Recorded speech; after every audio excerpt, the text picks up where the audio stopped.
What did he do for you? Well, number one, he forgave me of all my sin. And if that's all he did, it would have been enough. But no, he decided he was going to lavish out his love upon me. I was born with a rare disease called spina bifida, which means this: I'm not supposed to be walking. Doctors told me, you're not going to walk. God said, I'm going to make him run. And so I joined track. God was like, I'm not done yet. My right kidney was sick. My bladder was shrinking. The doctor said, hey, this is going to get worse and worse and worse. Might as well get surgery and put him on a catheter for the rest of his life. And God said, no, that's not my plan for him. And he healed my kidney, and he healed my bladder, and I ain't never had to go back to the doctor since.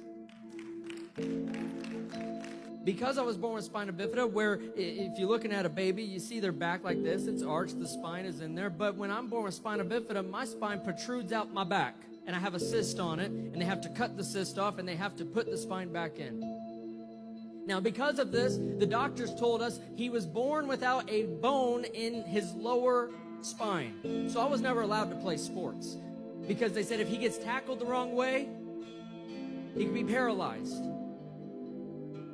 So as I got older and I got done dealing with the doctors for my kidney and my bladder, we were like, what are we going to do about this bone that's missing? What are we going to do about it? He said, let's do some x-rays. So we did some x-rays. He said, let's get him over to a bone specialist to figure out what to do. We prayed about it. We got the x-rays. We went over to the bone specialist. We're sitting there in the office. She's looking at the x-rays, and she's getting more and more confused as she looks at those x-rays where the bone is supposed to be missing. And she finally looks at us and goes, I don't know what your doctor's talking about. There's a bone there.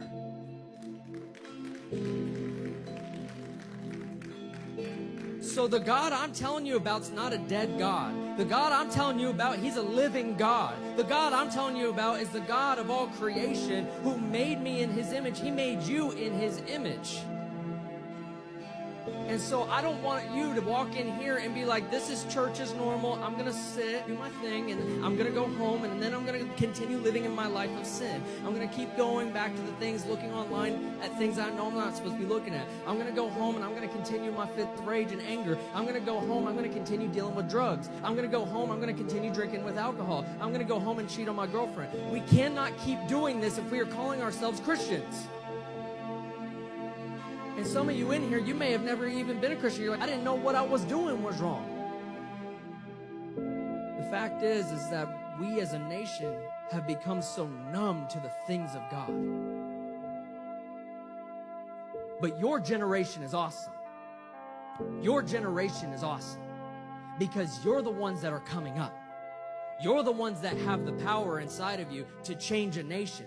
Oh, I know, he's just giving us a pep talk. No, I'm not just giving you a pep talk. If the God of all creation couldn't put a bone in my body, what can he do with a bunch of teenagers that are praying for our nation? Some of y'all are asleep. That's okay. God will wake you up if you let him.